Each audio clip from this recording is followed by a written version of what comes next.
Good morning students. आज इस video में बात करेंगे गुरुत्वाधीन तरल दाब के टॉपिक को आगे कंटिन्यू करते हुए। तो वीडियो इसके हम कर चुके हैं पहले, जिसमें हम पढ़ चुके हैं कि वायुमंडलीय दाब क्या होता है, तरल में किसी गहराई पर दाब क्या होता है, जब वो तरल समांगी हो विषमांगी हो, दो बिंदुओं के मध्य दाबों का अंतर क्या होता है, और समान घनत्व के पृष्ठ क्या होते हैं, इसके बारे में हम चर्चा कर चुके हैं। तो इसी को आज आगे कंटिन्यू लेते हुए हम बात करेंगे द्रव का मुक्त पृष्ठ या मुक्त धरातल क्या होता है। द्रव का मुक्त पृष्ठ या कहें मुक्त धरातल। किसी द्रव की ऊपरी सतह को हम मुक्त पृष्ठ कहते हैं। हम जानते हैं कि किसी द्रव की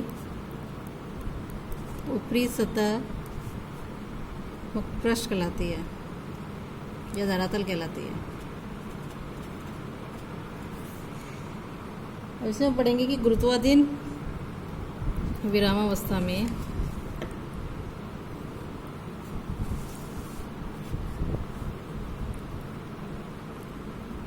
स्थित किसी समांगी द्रव का जो मुक्त पृष्ठ होता है वह सदैव क्षैतिज होता है।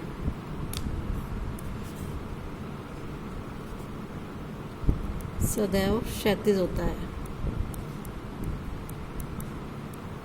इसके बारे में हम चर्चा करेंगे। तो हम सबसे पहले मान लेंगे कि माना दिए हुए समांगी द्रव में एक क्षैतिज तल में कोई दो बिंदु ए और बी है ना। तो समांगी द्रव है जिसके अंदर दो पॉइंट है ए और ये पॉइंट है बी।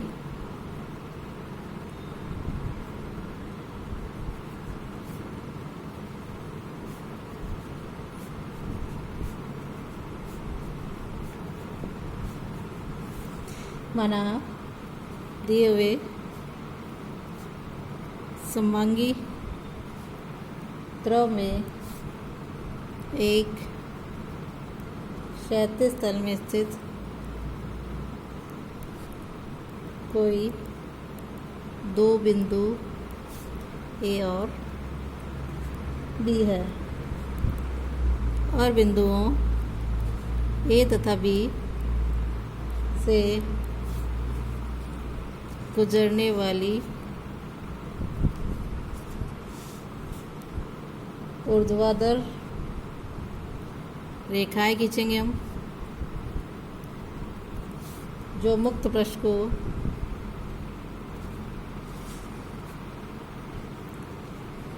सी और डी बिंदु पर मिलती है।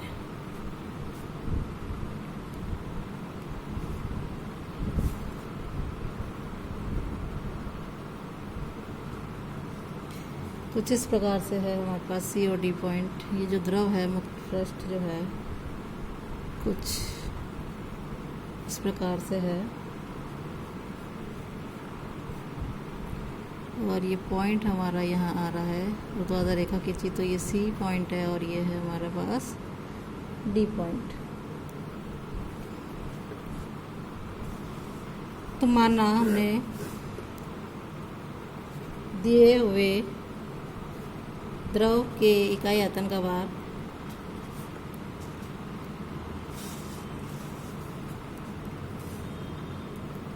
ओमेगा है तथा इसका जो वायुमंडलीय दाब है वो पाई है।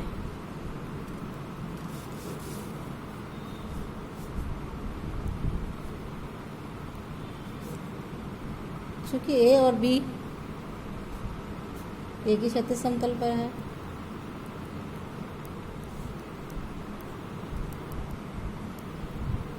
तो हम कह सकते हैं कि बिंदु ए पर दाब बराबर बिंदु बी पर दाब, यानी pi plus omega dot A C point मिलाती है इसके अंदर इजिकल्स हो जाएगा पाई प्लस ओमेगा और बी डी। पाई से पाई कैंसिल हो गया तो ए सी बराबर आ गया हमारे पास बी डी। इट मीन्स चूँकि ए बी हमारा जो है वो क्षैतिज है और AC व BD समांतर एवं बराबर हैं।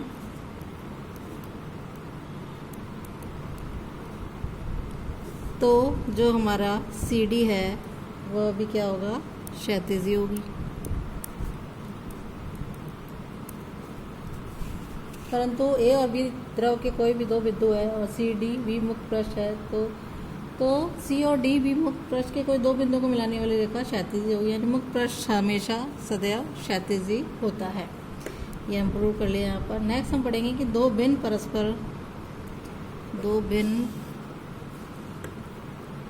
परस्पर न मिलने वाले तरलों के नीचे की परत के किसी बिंदु पर दाब, वो कैसे निकालेंगे। अब हमने ले लिया, मानेगा हमारे पास दो द्रव हैं,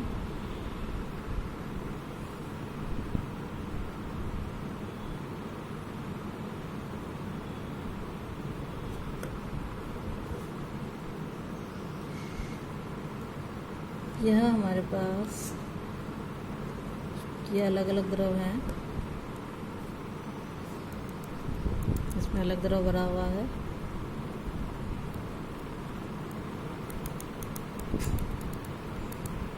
इसको हमने डॉट से डिनोट कर दिया और यह हमने इसको डैश से डिनोट कर दिया। मान लीजिए तरल में कोई ये बिंदु A है हमारे पास, यहाँ पर कोई पॉइंट है A पॉइंट, और इससे हमने एक ऊर्ध्वाधर रेखा खींची। ये बिंदु द्रव जो परतें अलग कर रही है उस पर पॉइंट हमने B ले लिया और यहाँ एक पॉइंट ले लिया C। इसको हमने अक्ष मानकर बेलन की रचना करी, जैसा हम करते आ रहे हैं।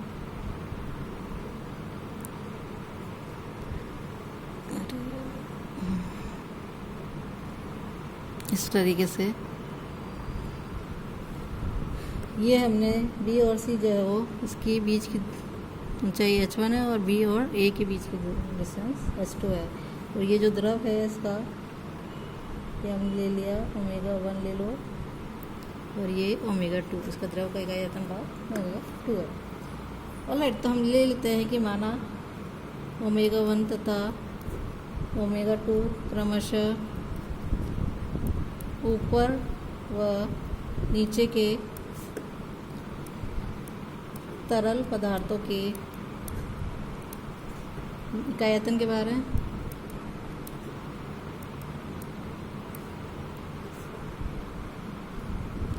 माना नीचे वाले तरल में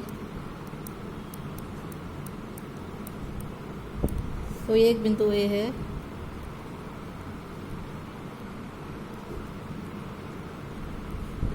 A से गुजरने वाली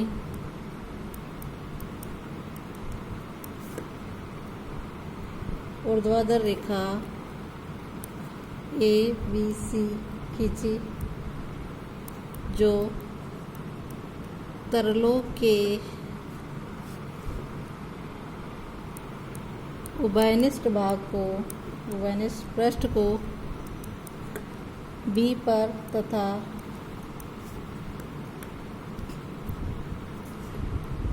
ऊपरी पृष्ठ को बिंदु C पर मिलती है।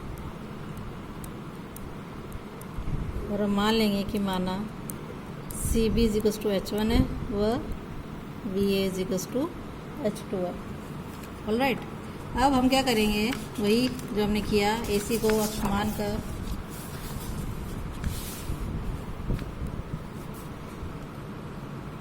AC को अक्ष मानकर एक लंब वृत्तीय बेलन की रचना करी, जिसका अनुप्रस्थ परिच्छेदी क्षेत्र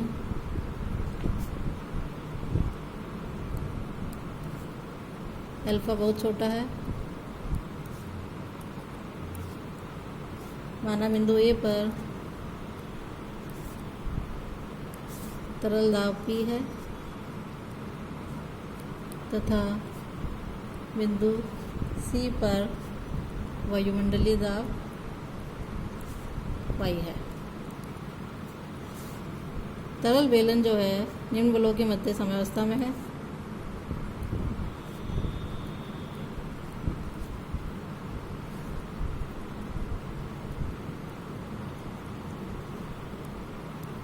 पहला है सिरे ए पर AC के अनुदिश दाब P अल्फ़ा, सिरे C पर CA के अनुदिश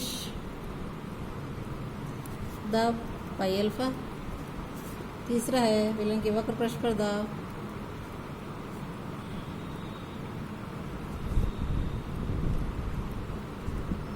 जो हर जगह AC के लंबवत है। चौथा है बेलन का भार W जो बराबर है W1 अल्फ़ा H1 और प्लस W2 अल्फ़ा H2 के नीचे की ओर।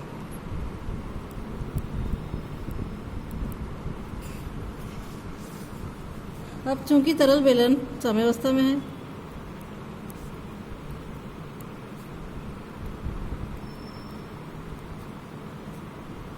अतः इस पर क्रियाशील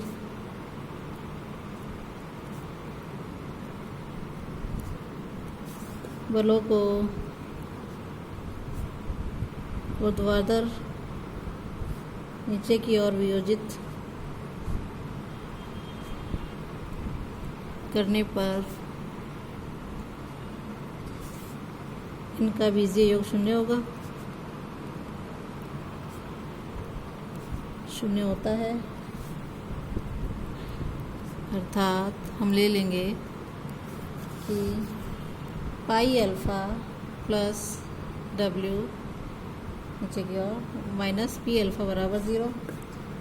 पाई अल्फ़ा प्लस W की वैल्यू रख दिया हमने omega 1 alpha H1 plus omega 2 alpha H2 minus P alpha बराबर 0। तो जो P है वो अल्फ़ा डॉट कॉमन ले लिया तो हमारे पास में कैंसिल आउट कर दिया तो P बराबर आ जाएगा pi plus omega 1 H1 plus omega 2 H2। ये हमारे पास समीकरण आई कि दो भिन्न परस्पर न मिलने वाले तरलों के नीचे की परत के किसी बिंदु पर दाब क्या होगा। इसी प्रकार हम व्यापक रूप में हम ले सकते हैं यदि विभिन्न परस्पर न मिलने वाली तरलों के अपेक्षित भार ओमेगा 1 ओमेगा 2 ओमेगा n तक हो तो हमारे पास P आ जाएगा pi plus omega 1 H1 plus omega 2 H2 plus and so on plus omega n HN वाले फॉर्मूले से हम निकाल सकते हैं जनरल फार्मूला। अब दो तरलों का प्रत्यक्षकारी पृष्ठ, दो तरलों का पृथक्कारी पृष्ठ क्या होता है कि दो विभिन्न परतों के समांगी परस्पर न मिलने वाले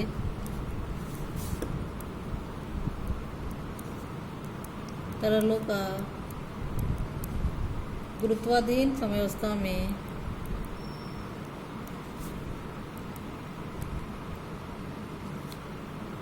प्रत्यक्षकारी पृष्ठ या उभयनिष्ठ पृष्ठ कहें एक क्षैतिज समतल होता है। ये हम रो करेंगे। इसके लिए हम ले लेते हैं इस तरीके से कि जो हमारा द्रव है वो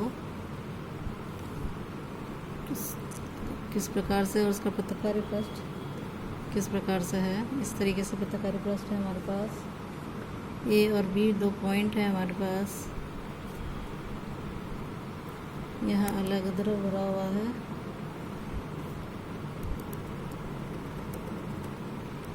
और यहाँ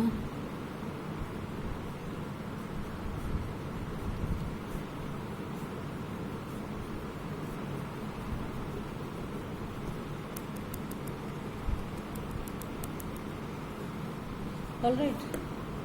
अब हम ले लेते हैं इसके अंदर कि माना नीचे वाले तरल में एक ही क्षैतिज रेखा में कोई दो बिंदु है हमारे पास, ए व बी हैं। ए से गुजरने वाली रेखा ये एक ऊर्ध्वाधर रेखा ए से ई खींची हमने एक ऊर्ध्वाधर रेखा खींची, ये सी और ये ई पॉइंट पे मिल रही है। इसी प्रकार यहाँ से एक ऊर्ध्वाधर रेखा खींची जो बी डी एफ पर मिल रही है।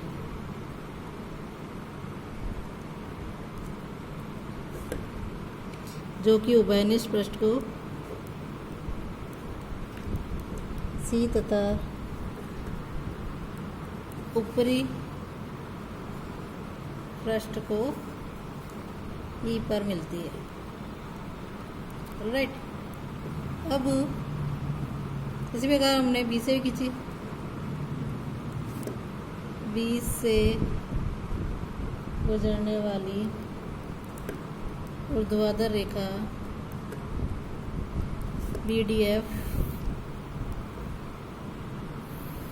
खींची जो उभयनिष्ठ पृष्ठ को डी पर मिलती है तथा ऊपरी पृष्ठ को बिंदु एफ पर मिलती है।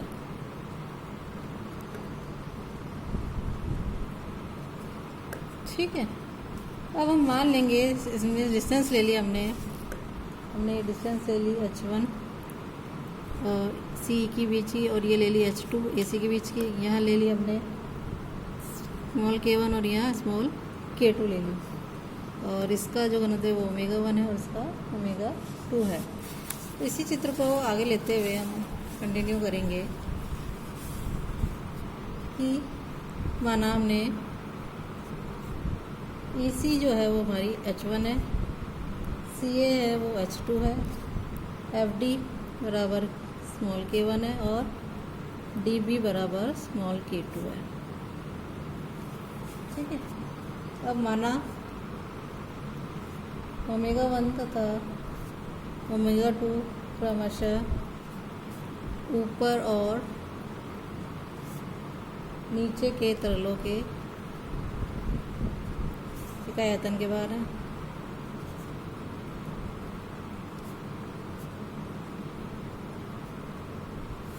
चूंकि बिंदु A और B एक ही क्षैतिज समतल में है,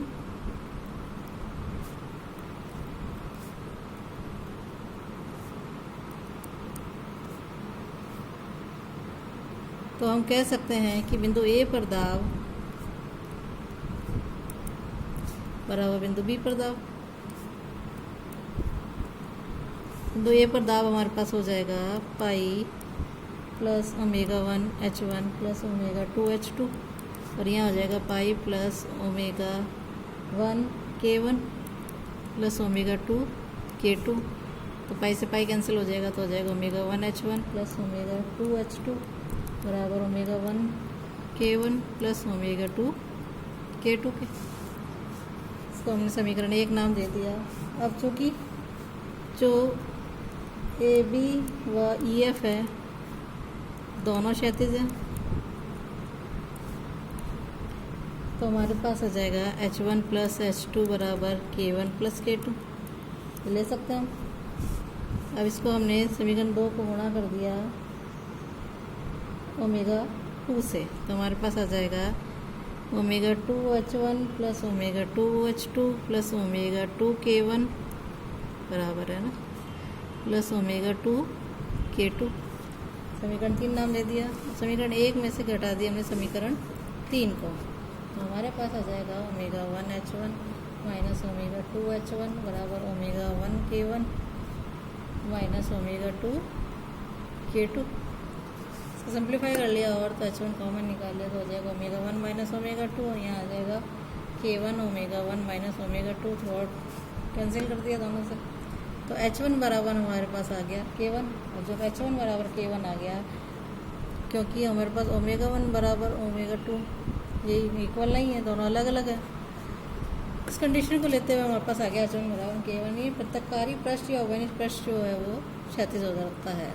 पृथककारी पृष्ठ या हम कहें ओवेनिस पृष्ठ क्षैतिज होता है।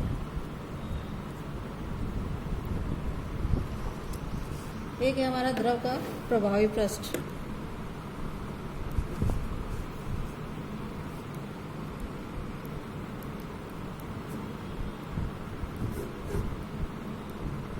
Effective surface of a liquid. हम जानते हैं कि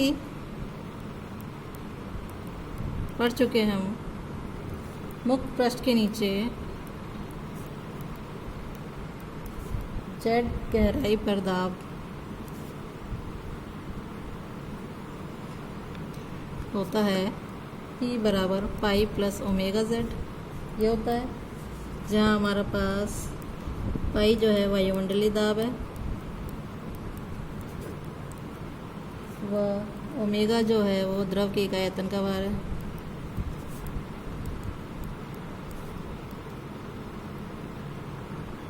अब यदि हम कल्पना करें कि वायुमंडलीय दाब को हटाकर इस द्रव के ऊपर द्रव की जो H है मोटाई है, H मोटाई की एक परत रख दी जाए तो द्रव में H डैश गहराई पर दाब ओमेगा H डैश होगा, जो हम निम्न प्रकार से दे सकते हैं कि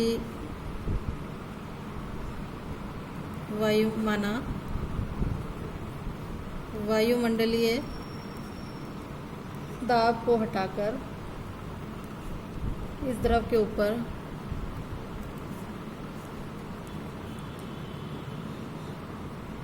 H यानी ओमेगा मोटाई की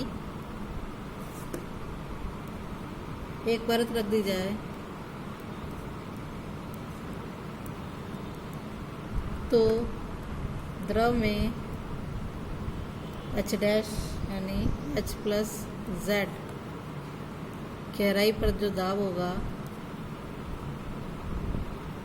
वो हो जाएगा ओमेगा H डैश, जो हम निम्न तरीके से दे सकते हैं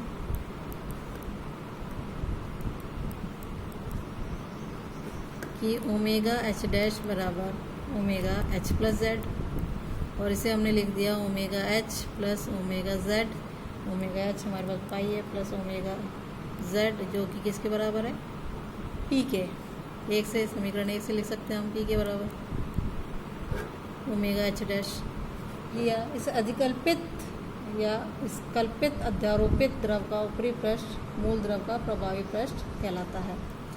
यानी अतः किसी समवांगी द्रव में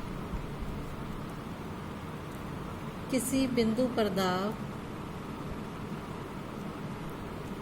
उस बिंदु की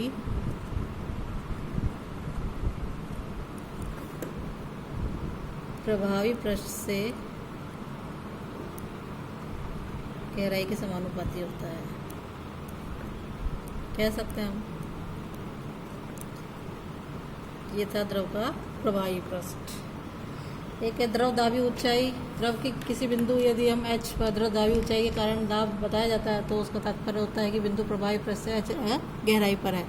ये थे हमारे द्रव दाबी ऊंचाई। तो इस में हम वीडियो में बात कर चुके हैं द्रव का मुक्त पृष्ठ या धरातल, दो पृथककारी या भिन्न भिन्न परस्पर न मिलने वाले तरलों के नीचे की परत के किसी बिंदु पर दाब क्या होता है, और दो तरलों का पृथककारी पृष्ठ क्या होता है, द्रव का प्रभावी पृष्ठ क्या होता है। हम नेक्स्ट वीडियो में हम इससे रिलेटेड क्वेश्चन को लेंगे, न्यूमेरिकल क्वेश्चन लेंगे। आज के लिए इतना ही। Thank you.